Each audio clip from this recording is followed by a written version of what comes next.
This video, we take a look at O-ring locations to help with the replacement and servicing of your strainer from Gregson-Clark spraying equipment. Common problems on skid sprayers often have to do with strainer or air problems rather than just a pump problem. So it's always important to check the strainer to make sure there are no air leaks.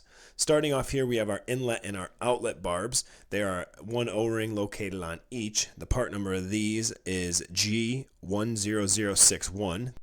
Next, we'll take off the fly nut, which is going to allow the lower half of the strainer to come out.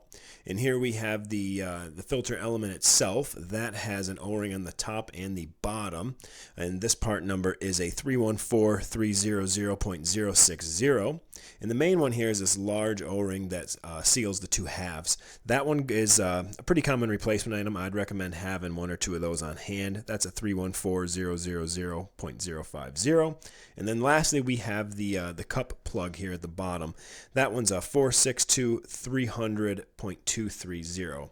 And it's important, remember, to keep an eye on these and make sure that you get in the habit of your overall preventative maintenance program, just to keep an eye on these, because a swollen O-ring can cause issues such as an air leak, and when you have an air leak, your pump's not going to prime properly, nor is it going to perform properly.